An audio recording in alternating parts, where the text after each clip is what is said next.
invitación a este espacio de conversación en torno al concilio, un tema que a mí me apasiona, que ha marcado de alguna forma mi trayectoria académica y le ha dado también más sentido y profundidad a mi vida eclesial y a mi vocación teológica, ciertamente, ¿no? Entonces, a mi modo de ver, hay tantas cosas que uno podría decir, tantos enfoques, formas distintas de abordar. Uno podría hablar de recepción conciliar en general, y ahí se abren una serie de ventanas. Uno podría hablar de recepción conciliar en América Latina, también se abren otras, recepción conciliar en Chile, recepción en la vida pastoral, en el quehacer teológico, en la enseñanza de la iglesia local. Hay muchas formas digamos, de mirar el tema del concilio a 60 años. Yo lo que quiero es compartir con ustedes algunas reflexiones que me surgen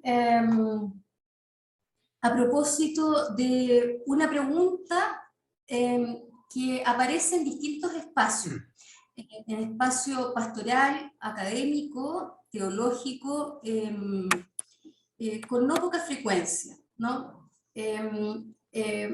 Una pregunta que surge a propósito de tal vez, una afirmación, ¿no? Hay quienes dicen que hay que convocar a un nuevo concilio ecuménico, ¿no? El Vaticano II es cosa del pasado. ¿Por qué no un concilio Vaticano III? ¿Cuántas veces no habrán escuchado ustedes esto? O incluso puede que alguna, se lo haya preguntado. Por cierto, lejos de mí está el de legitimar esa pregunta. Lo que quiero hacer más bien es ofrecerles mi forma de responder a ella en la línea del argumento de esta presentación, que es hablar justamente de la vigencia del Vaticano II para la vida eclesial y para la teología, ¿no? Y esta respuesta incluye experiencia docente, experiencia pastoral y ciertamente también investigación teológica. Entonces yo diría 4 cosas. En primer lugar, porque el proceso de recepción está inacabado, ¿no? Eso en primer lugar. En segundo lugar, porque es un punto de llegada, el Concilio Vaticano II, y un punto de partida, de recepción y de despliegue. En tercer lugar, porque es el corpus magisterial más vinculante para el catolicismo contemporáneo, algo que parece una obviedad, no lo es tanto. Y en cuarto lugar, porque, y aquí es donde me voy a detener más hacia el final, porque hay claves conciliares esenciales para el despliegue de la teología y el diseño o rediseño de la comunidad eclesial. Entonces, voy a referirme entonces ahora a estas 4 cosas. En primer lugar, entonces, porque el proceso de recepción está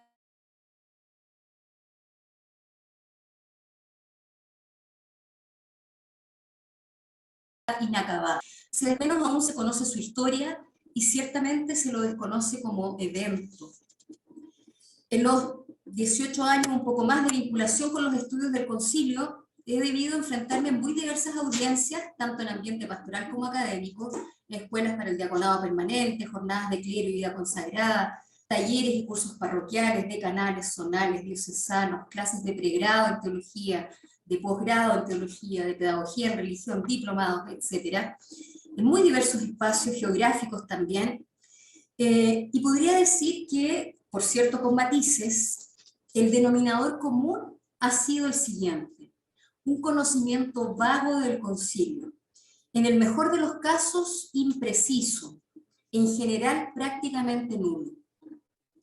Más allá de los eslogans que he escuchado, he leído, o se han leído acá y allá, frases sueltas a veces sin contexto, no se conocen los documentos ni menos el evento, su significado y alcance.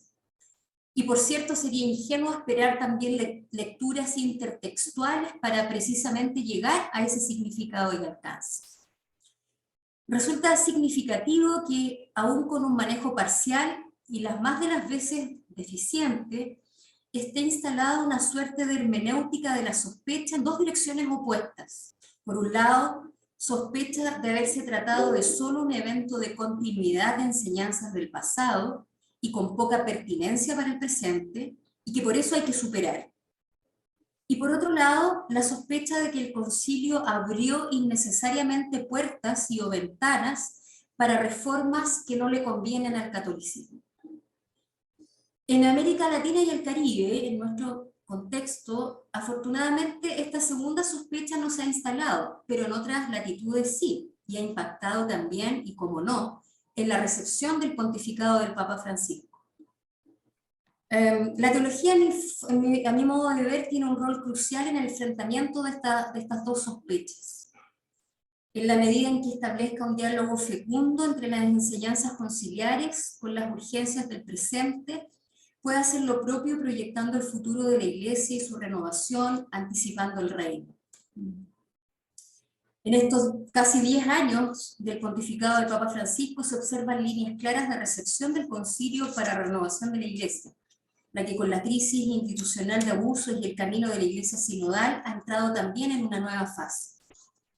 Eso entonces es la primera parte, ¿no? El proceso de recepción está inacabado, está en curso y está dentro de estas coordenadas que ofrece posibilidades, pero también tiene sus limitaciones.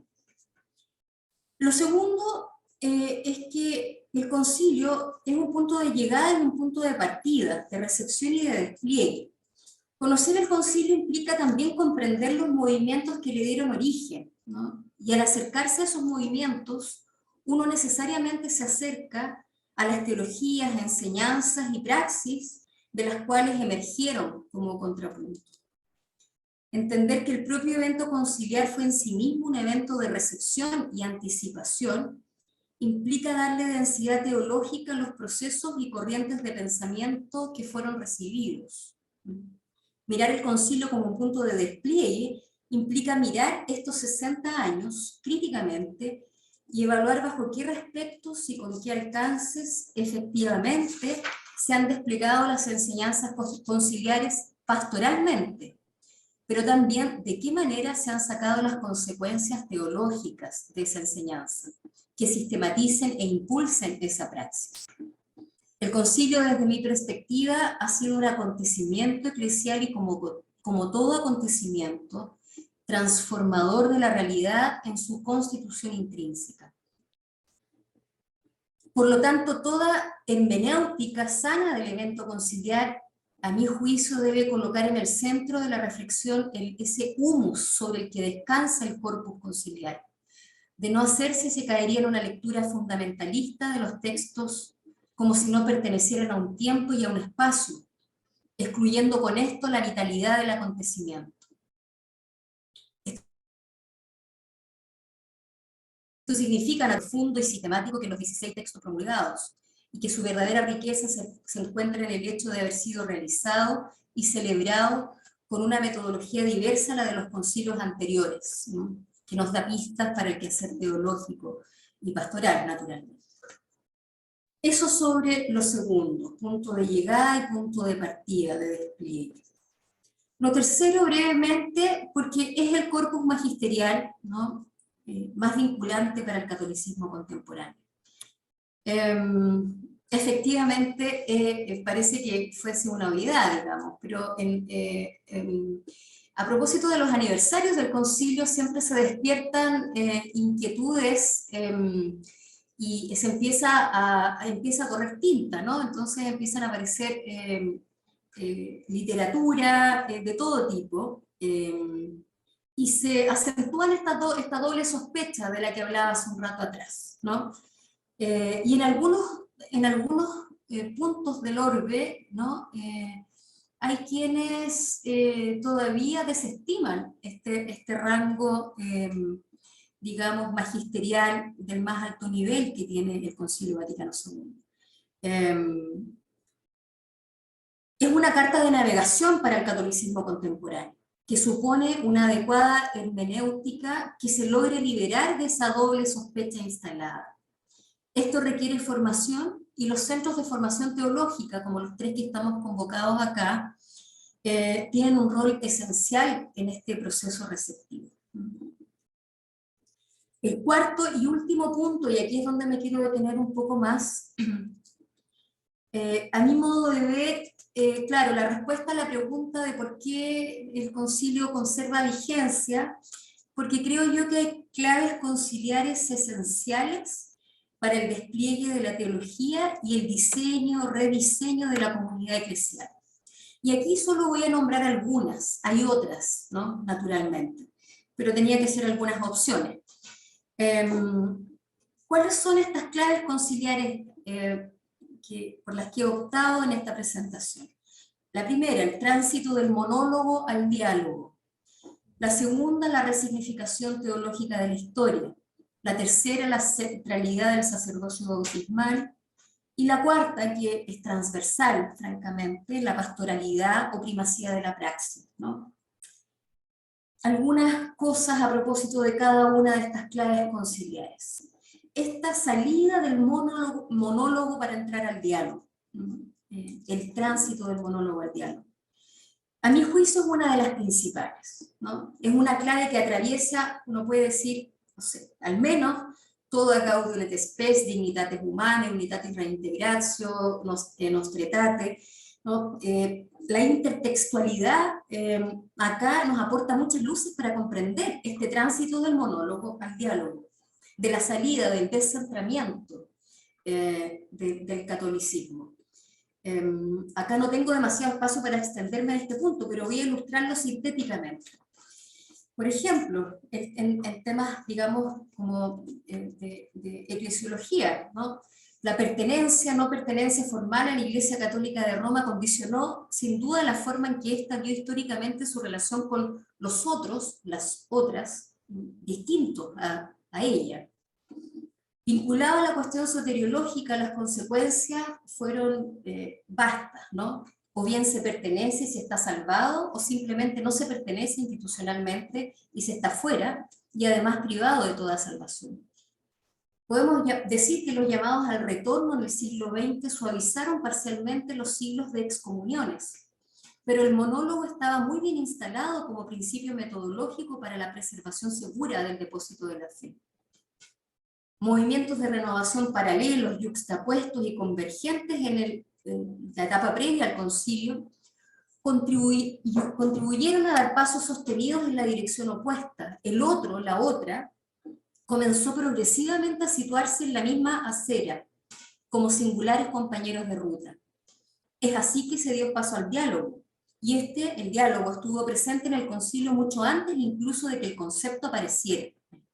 Se suscitó en la metodología de consulta y participación amplia de la propia agenda, en el establecimiento de la agenda conciliar, y como evento de recepción se suscitó además en la inclusión de ideas extramagisteriales, teológicas, prácticas y provenientes también de otras áreas del saber, ¿no? Muchos de los peritos y de los padres conciliares mismos conocían a ese otro de ambientes diversos. Los había hecho salir de sus propias zonas de comodidad. En la arena cristiana, diríamos, intracristiana, el mismo Papa Juan XXIII, desde sus misiones diplomáticas, había establecido relaciones de amistad con ortodoxos y anglicanos, y esa biografía marcará el horizonte ecuménico que imprimirá en el concilio, ¿no? El otro no cristiano, no católico, sería en el concilio resignificado, ¿no? Otorgándole un verdadero estatus. La autocomprensión alcanzó en este proceso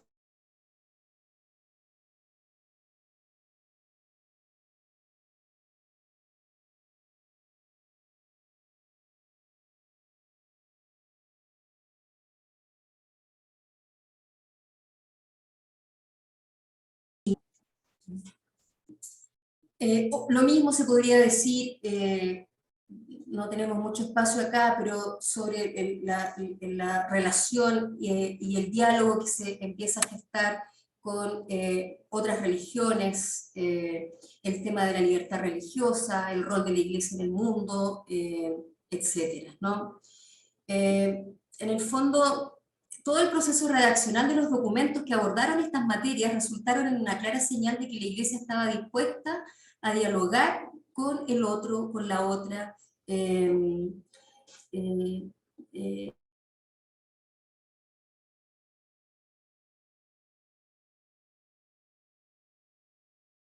proclamando, claro. Eso es como una clave conciliar. Una segunda clave conciliar, y me dices, Alex, ¿cuánto tiempo me queda? Ya no me queda mucho. Tal vez ya me pasé. Tiene un par de minutos aún. Un par de minutos, ok. Resignificación teológica de la historia de sus signos. Aquí, digamos, hay, en general, es algo en lo que el catolicismo latinoamericano no ha estado para nada al debe, digamos, en la recepción de esta clave conciliar, y de hecho creo que en ambiente teológico y pastoral ha sido bastante desarrollado, ¿no? Algunos, uno lo puede problematizar, ciertamente, pero algunos hablan que, claro, que el continente nuestro tomó rápidamente el guante de todo el programa que nos traía la Constitución Pastoral sobre la Iglesia, Gaudium et Spes, y en ese sentido, con todo lo que implica metodológicamente también,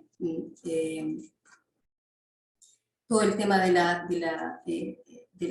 los signos de la historia, la necesidad de auscultarlos, de discernirlos personal y comunitariamente, etc. Luego la centralidad del sacerdocio bautismal, eso tiene sus propios avances, pero también sus estancamientos, y en ese sentido toda la senda del programa, digamos, de la Iglesia sinodal en el que estamos, nos recuerda esta igualdad fundamental de todos los fieles cristianos basada en el bautismo, y la necesidad del diseño eclesial que esté en consecuencia con esos principios. Y lo último, el principio de la pastoralidad del Vaticano II, que naturalmente es un principio que implica, que nos exige una reforma continua, ¿no? Digamos, en una llamada evangélica. Es un continuo aprendizaje, es una historia abierta, ¿no? Entonces, ahí es necesario, con esto termino, que una propuesta teológica, triunfalismo propagandístico, vuelva al mensaje original dado por Jesús, y pueda proponer transformar el mundo en un reino, en esta clave, digamos, que atraviese toda nuestra vida eclesial, con el quehacer teológico incluido. Muchas gracias. Muchas gracias, profesor Arenas. Damos paso ahora a la presentación del profesor Dr. Patricio Merino. El profesor Patricio Merino es doctor canónico en Teología Dogmática por la Universidad Pontificia de Salamanca, España, magíster en Ciencias de la Educación por la Universidad Católica de la Santísima Concepción, es miembro del equipo de reflexión teológico-pastoral del Consejo Episcopal Latinoamericano, profesor invitado en el Centro Bíblico Teológico Pastoral del CELAM y decano de la Facultad de Estudios Teológicos y Filosofía de la Universidad Católica de la Santísima Concepción. Profesor Merino, su tiempo. Muchas gracias, Alex. Muy buenas tardes a todas, a todos. Muchas gracias por estar aquí, con gran amor al arte y a la teología en medio del partido de Argentina con Polonia. Gracias a mis colegas Sandra y Mauricio por esta oportunidad de poder organizar esto entre las 3 facultades del sur de Chile. Creo que es un bonito signo. Lo que Sandra ha dicho va a servir como telón de fondo, porque también cuando yo me preguntaba qué puedo aportar para este encuentro, habiendo tantas categorías, tantos procesos y desarrollos, y tanto que se ha escrito y todo lo que hemos escuchado, ¿qué podría yo aportar? Y en ese sentido me voy a permitir centrarme en la categoría teológica signos de los tiempos. Diversas líneas de desarrollo teológico que venían dándose desde décadas anteriores al concilio, me refiero como el movimiento bíblico, el litúrgico y el teológico en general, confluyeron para que el concilio ofreciera una renovada teología trinitaria, con consecuencias diversas y aún en desarrollo.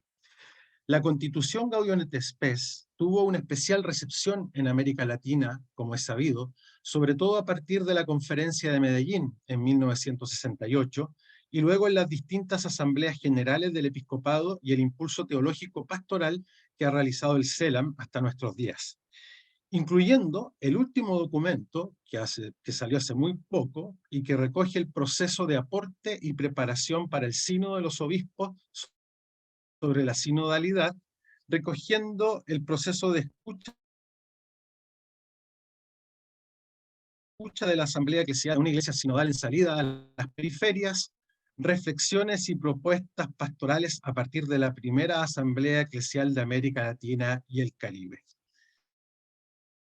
E impulsan los procesos eclesiales que sedimentaron un modo de hacer teología característico de América Latina, asumiendo la famosa metodología de ver, juzgar y actuar, con sus distintas variaciones, que marcó la incorporación al quehacer teológico de un método más inductivo, dando a la historia y a los acontecimientos una densidad teológica que requiere ser discernida, condensar categorías que han sido sumamente importantes para la teología latinoamericana, como por ejemplo la dimensión profética del cristiano y de la iglesia, la categoría de reino de Dios y las opciones de la teología latinoamericana.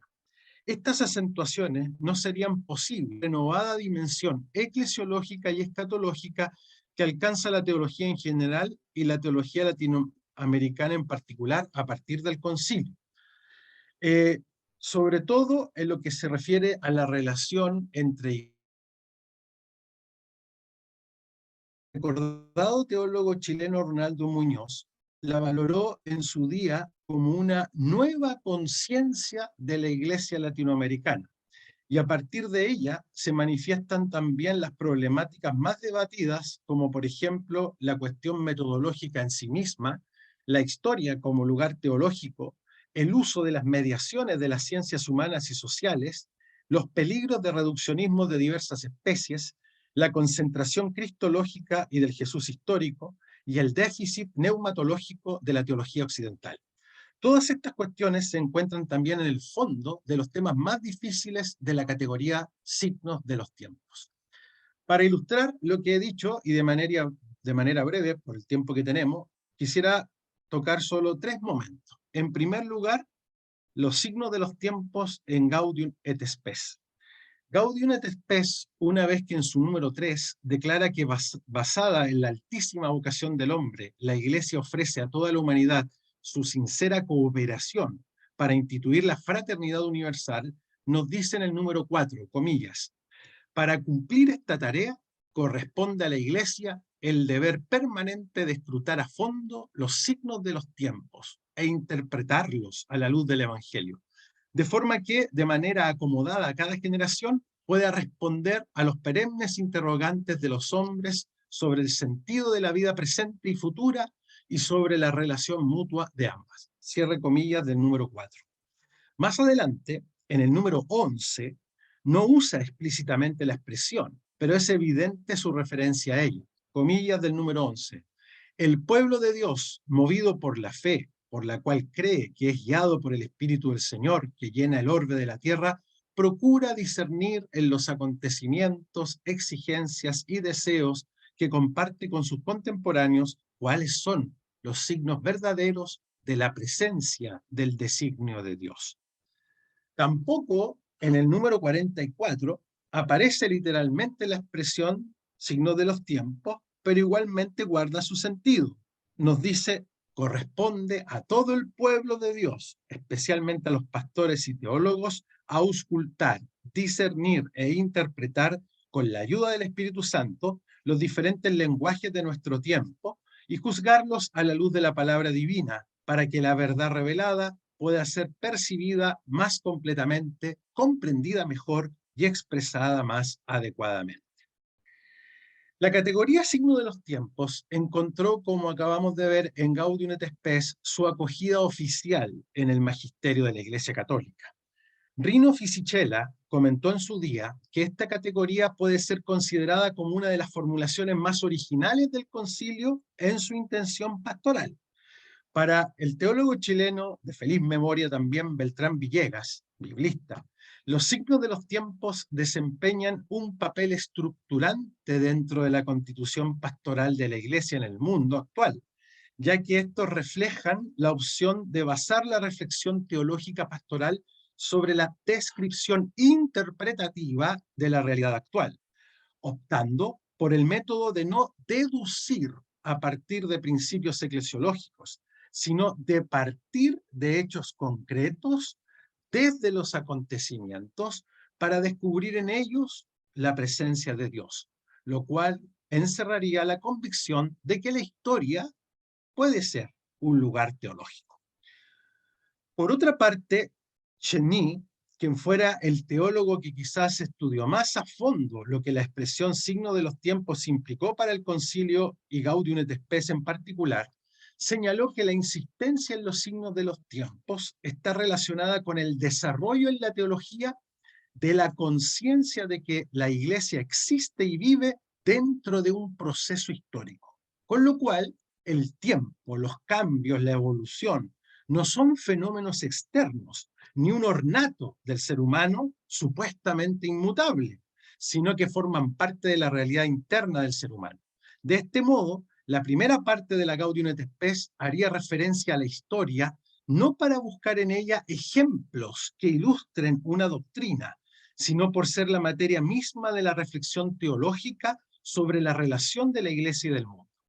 Sobre este planteamiento, que manifiesta una nueva mentalidad sobre la relación Iglesia-mundo, se funda el método inductivo que adopta la Constitución Pastoral y que también aparece recogida en el decreto Optatant Sius del Concilio. En los acontecimientos es posible discernir la presencia del actuar de Dios en la historia. La introducción en los textos conciliares de la categoría signo de los tiempos, y especialmente en Gaudium et Spes, no estuvo ausente de polémica. La principal controversia estuvo dada por la discusión sobre su uso bíblico, estrictamente cristológico y escatológico, como aparece en el Evangelio de Mateo, capítulo 16, versículo 1 al 4, que cita a Gaudium et Spes. En cambio, su uso en otros números de la Gaudium et Spes parecía tener más bien una visión más histórico-sociológica pastoral, con su consiguiente ambigüedad de igualarla a características de una época. Esta polémica marca uno de los problemas y desafíos más importantes para una teología de los signos de los tiempos a partir del concilio. Tal es la necesidad de su discernimiento y la búsqueda de criterios para él. En segundo lugar, la recepción en Medellín. El documento de Medellín implicó, como sabemos, una recepción creativa del concilio, que marcó profundamente el quehacer de la teología latinoamericana, y me atrevo a decir en sus dos grandes vertientes. La más teológica, generalmente denominadas teologías de la liberación, y la más pastoral, realizada por los obispos latinoamericanos impulsadas por las 5 conferencias generales del episcopado y en el trabajo permanente del CELAM. Víctor Codina, refiriéndose recientemente al acontecimiento de Medellín, que hace muy poco tiempo, unos años, cumplió 50 años, resume muy bien su importancia y nos dijo: la novedad genial de Medellín fue la de abordar la eclesiología del Vaticano II no desde el Lumen Gentium, como hicieron gran parte de los obispos y teólogos europeos del posconcilio, sino desde Gaudium et Spes y del decreto Ad Gentes. Formulado de otro modo, las ponencias parten de los signos de los tiempos, tema central en Gaudium et Spes, como vimos, número 4, 11 y 44, es decir, que quieren descubrir e interpretar los signos de los tiempos de América Latina a la luz del Evangelio, conscientes de que el Espíritu del Señor es el que dirige la historia a su consumación final. No es casual que las conclusiones de Medellín no partan de la iglesia visible y de sus estructuras, sino desde la promoción humana, la justicia, la paz, la familia, la demografía, la educación, la juventud, etc. Se trata de escuchar la voz de Dios a través no de la voz clerical, sino de la voz profana del mundo, clamor de los pobres. Se inicia así el método latinoamericano del ver, juzgar y actual, que será utilizado en los documentos restantes, salvo en el de Santo Domingo.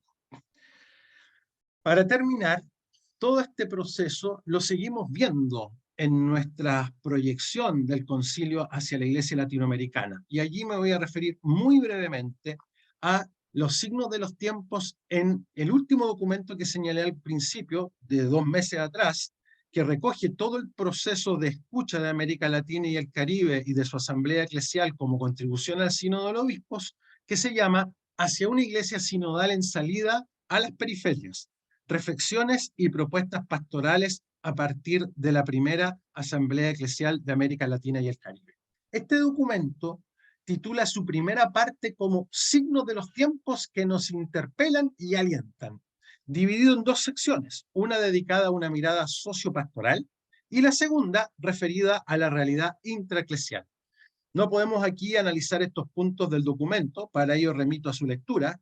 Solo quiero destacar y casi señalar, por el corto tiempo que me queda, 3 énfasis interrelacionados que deben acompañar al discernimiento de los signos de los tiempos y que también de alguna manera han sido una evolución a partir del concilio y todo lo que en América Latina se ha ido reflexionando.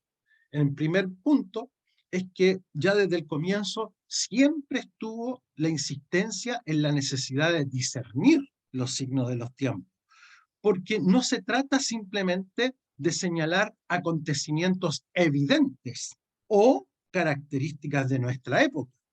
En el documento, además de ese punto, que es permanente como llamado, hay una novedad. ¿Cuál? Que en la etapa metodológica del ver se expresa lo que podríamos decir o denominar un cambio en el sentido del ver. Ahora se habla más de escuchar. En segundo lugar, en este proceso de escucha, se trata de destacar ¿qué cosa? El protagonismo del sentido de fe de los fieles y su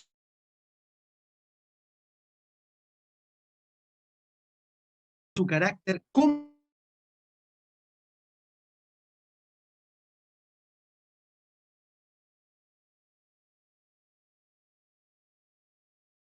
de fe de los fieles y de un carácter más sinodal. Por último, la acentuación cristológica de su discernimiento, que acompañó por mucho tiempo casi con monopolio todo este tema, se debe complementar con un desarrollo neumatológico de la cuestión, en lo que se viene a denominar en este documento desborde del espíritu, de una manera bastante hermosa.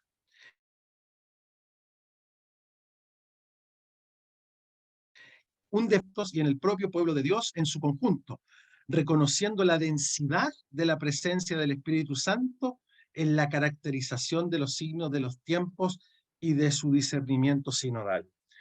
Voy a terminar con una cita de este mismo documento, con el número 38, que de alguna forma resume todo esto.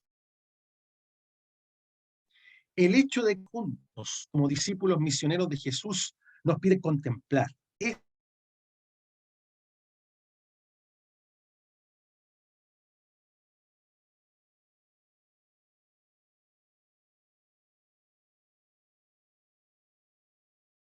mensaje a los participantes en la asamblea eclesial. El Papa Francisco pidió que se tuviera muy presente la palabra escucha, que junto con el diálogo y el discernimiento le dan un dinamismo propio. Por ello, en todo el proceso se hizo un gran esfuerzo para escuchar la voz de Dios hasta escuchar con él el clamor del pueblo y escuchar al pueblo hasta respirar en él la voluntad a la que Dios nos llama. Muchas gracias.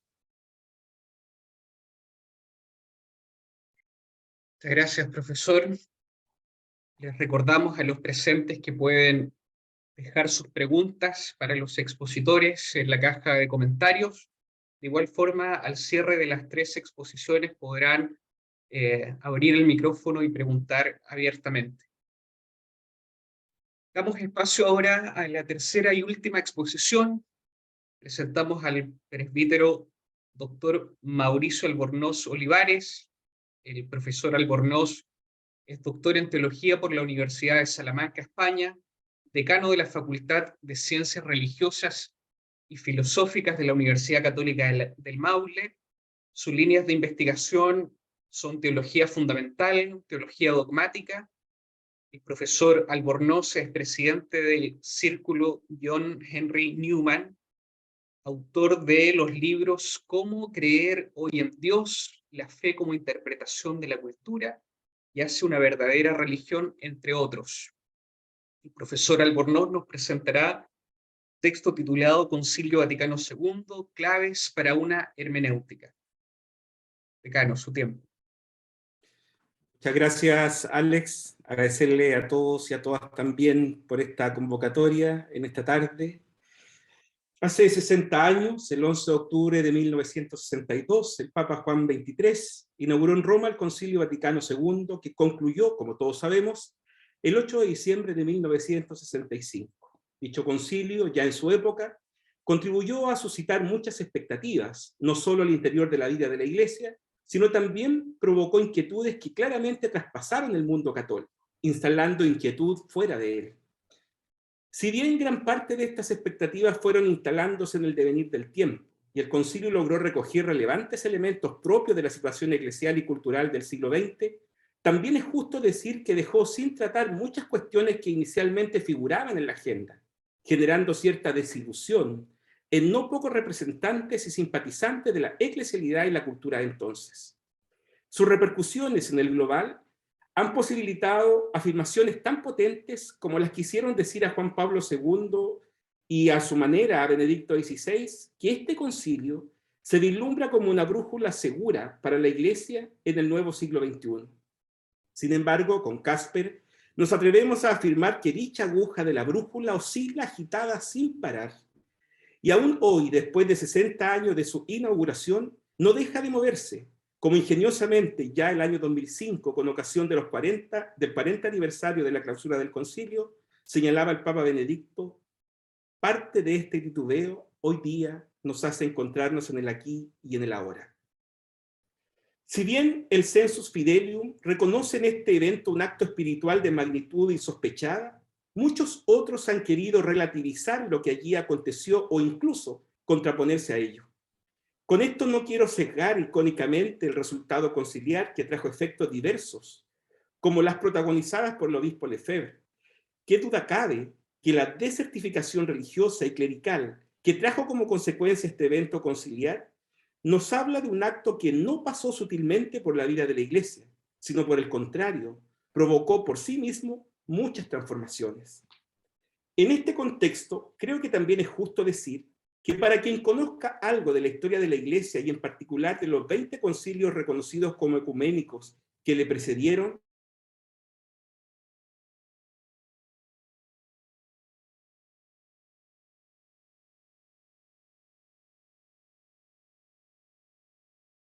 no gracias de que antes han dado lugar y espacio a muchas situaciones difíciles de predecir.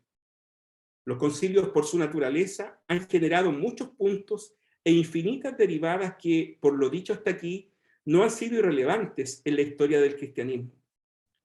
Pensar en las controversias arrianas del siglo III y IV, por ejemplo, o en la separación de las iglesias orientales ortodoxas, coptos, sirios, armenios, etc., después del Cuarto Concilio de Calcedonia, es solo un ejemplo dramático de ello, por lo que la recepción del Vaticano II no podría ser de otra manera, toda vez que su gestación, desarrollo e impacto posterior transitó desde una centralización segura a un desborde arriesgado. No obstante, lo dicho hasta aquí, debemos también afirmar que el Vaticano II tiene un paraguas distinto a los concilios precedentes, pues este no fue convocado para la delimitación de herejías o a propósito de ellas, o para intentar poner fin a un cisma en razón de alguna controversia, pues de hecho no proclamó formalmente ningún dogma. Tampoco buscó relevar una decisión disciplinar o formal.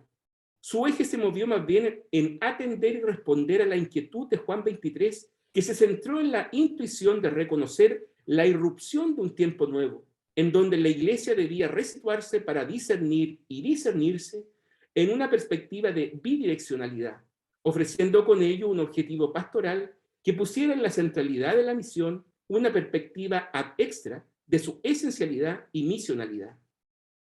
Esta doble conceptualización que aquí usamos de modo intencionado nos lleva a reconocer al Vaticano II como un concilio de transición, en el que sin renunciar a lo antiguo, asomaron en él tintes renovados de una Iglesia sempre reformanta, por lo que parece legítimo preguntarse si ha existido o existe una confianza en el devenir posconciliar, o más bien, tendríamos que asumir que el posconcilio apunta a un repliegue estéril y defensivo de esa renovación allí escrutada.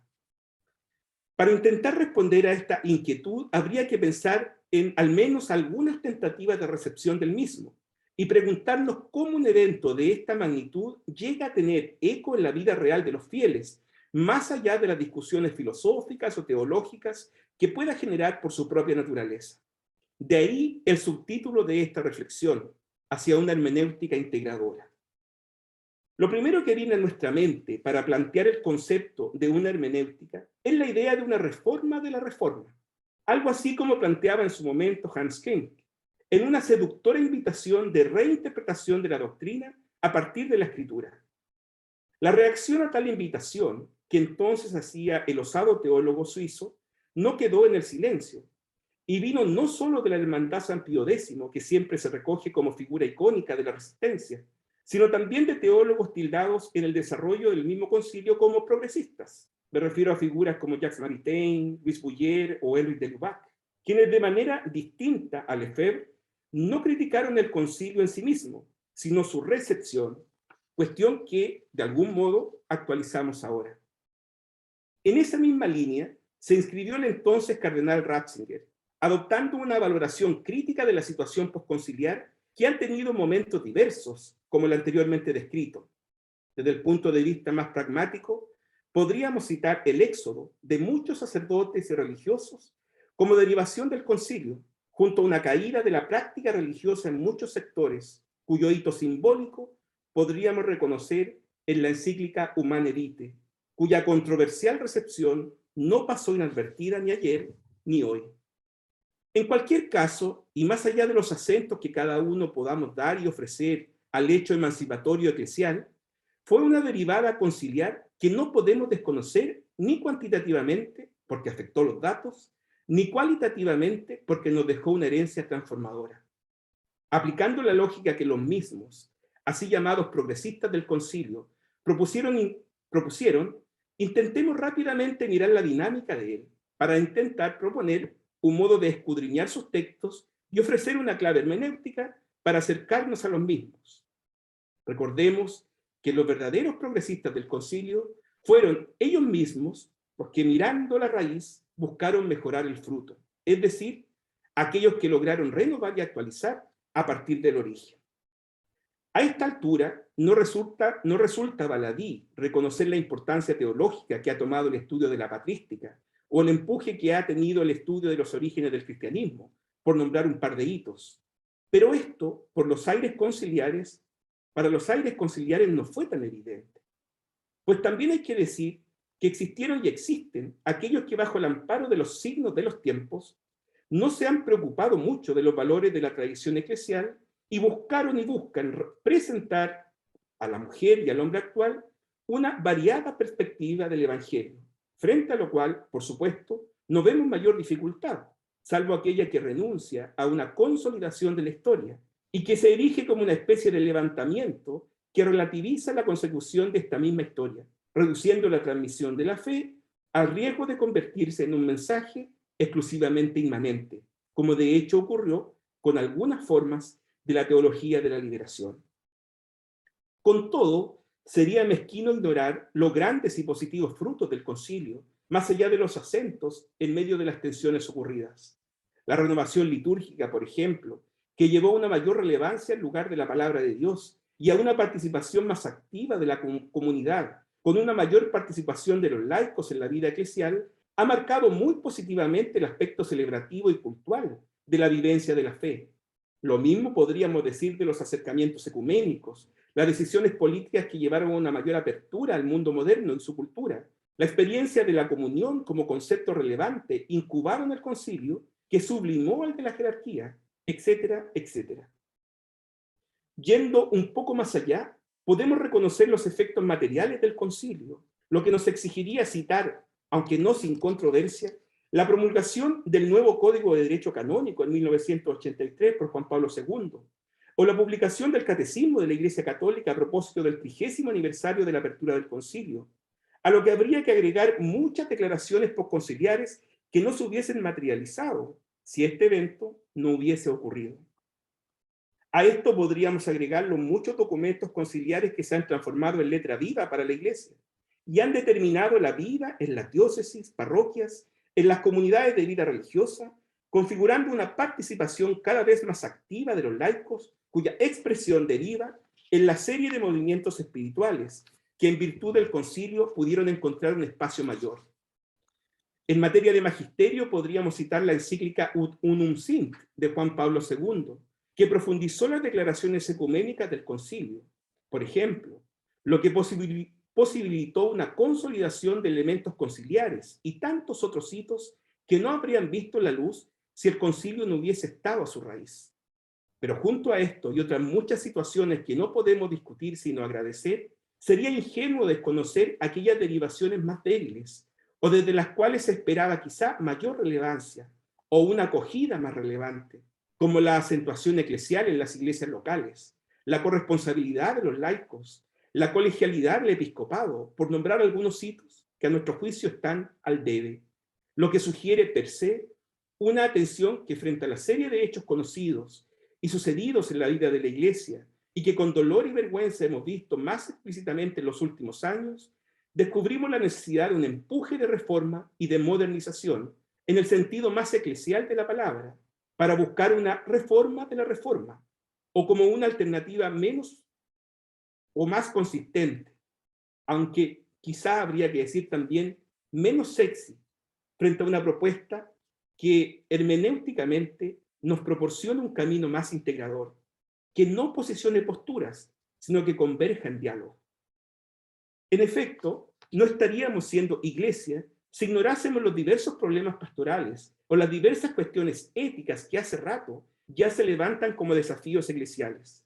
El papel de la mujer en la iglesia, la falta de sacerdotes y fieles, cada vez más notoria, la apatía de las nuevas generaciones hacia la institucionalidad religiosa, son solo algunas variables que necesitan ser iluminadas conciliarmente bajo una hermenéutica integradora, lo que indica que la crítica y llamada cultural debe ser atendida para enfrentar algunas de estas dificultades.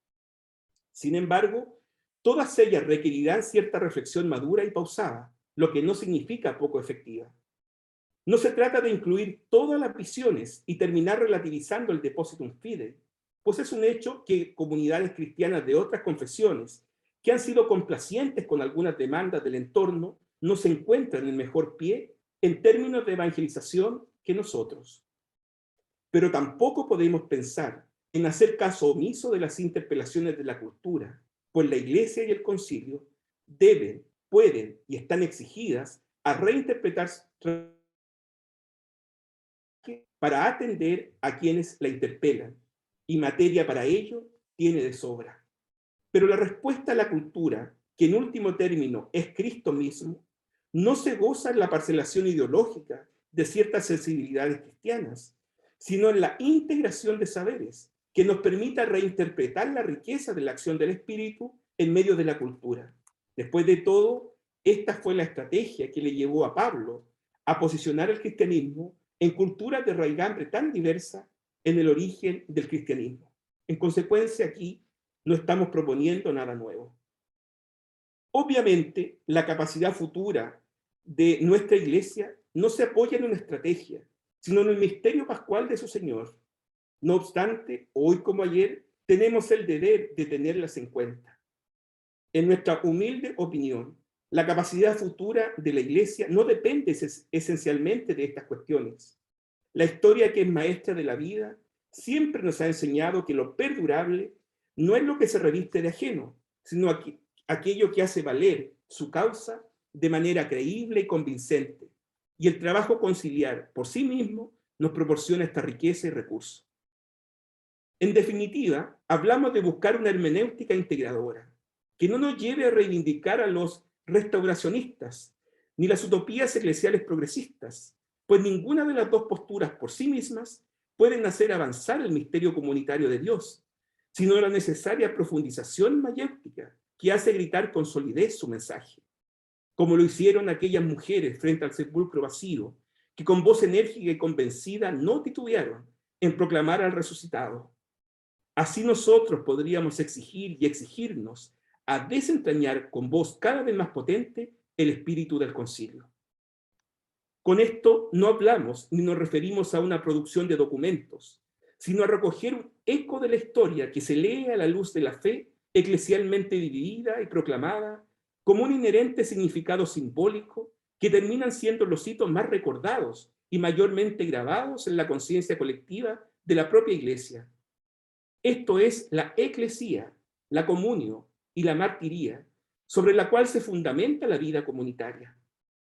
Es la tarea que siempre ha hecho la Iglesia, desde aquel momento difícil de la primera comunidad, en donde la comunio, en torno a los apóstoles y la Virgen María, bajo la guía del mismo Espíritu, renueva, pero no muta, la misión eclesial.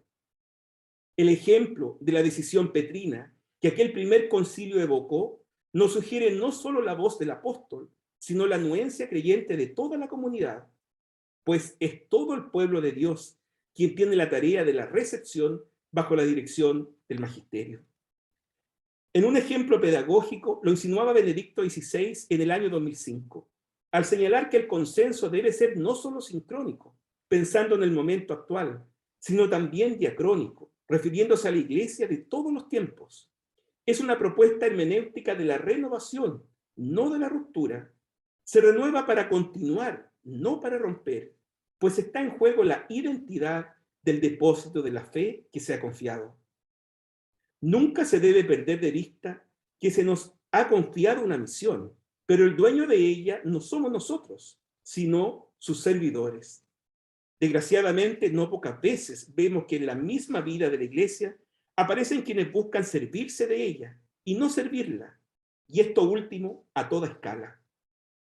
Necesitamos buscar caminos que ofrezcan integración bajo una purificación continua que converja en un camino de penitencia y renovación. Desarrollo de la doctrina cristiana, como nos recordaba ya en el siglo XIX el santo cardenal John Henry Newman, y que luego Yves Congar en el siglo XX, siguiendo los pasos de Newman, hablaba del valor de la tradición y la distinguía de las tradiciones, maneras distintas de afirmar lo mismo, pues la novedad de Jesucristo nunca puede parecer vieja o anquilosante, sino nueva y original, como diría Ireneo de León, pues la tradición nunca debe transmitir las cenizas, sino el fuego, citando a Santo Tomás Moro.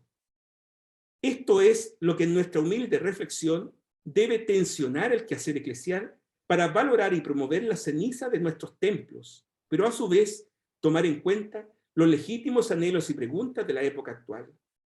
Esto no quiere decir dejarnos atrapar por las recelosas exigencias de la razón, ni los desbandados emocionalismos de ciertos espiritualismos circundantes y a veces predominantes.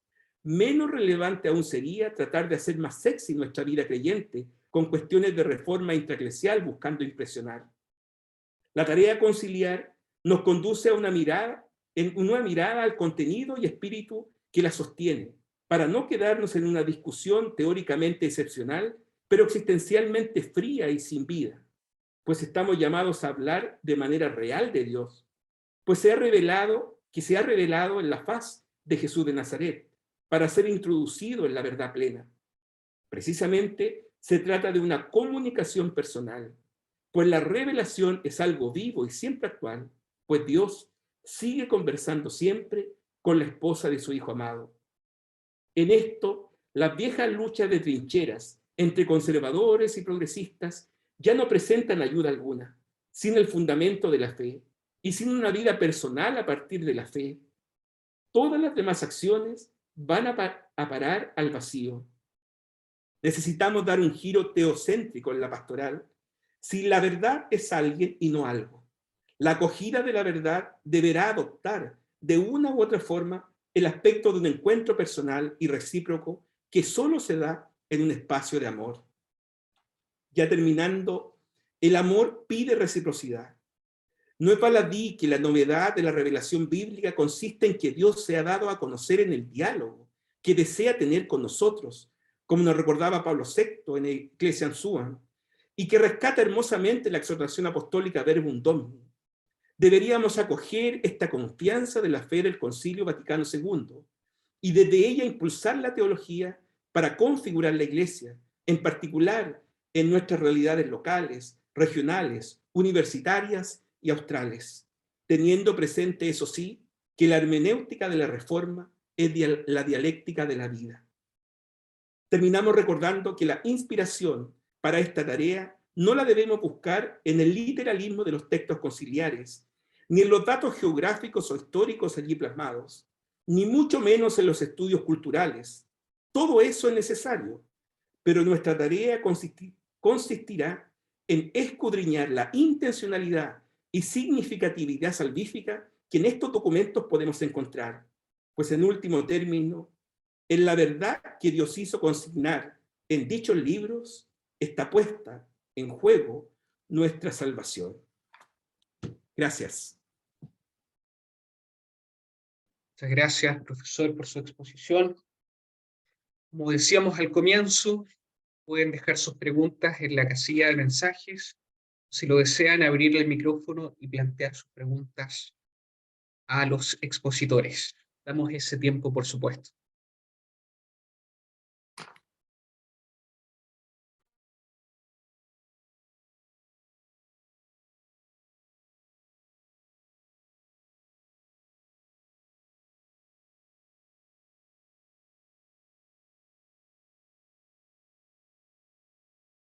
Si no hay preguntas, agradecemos, por supuesto, a los expositores, el doctor Patricio Merino, doctor Mauricio Albornoz, doctora Sandra Arenas. Un especial agradecimiento al equipo de comunicaciones de Iglesia de Concepción que ha transmitido en vivo esta actividad.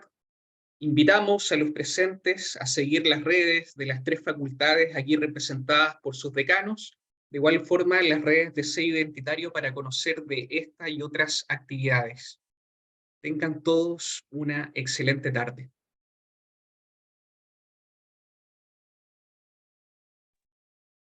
Muchas gracias a todos y a todas. Gracias. Chao.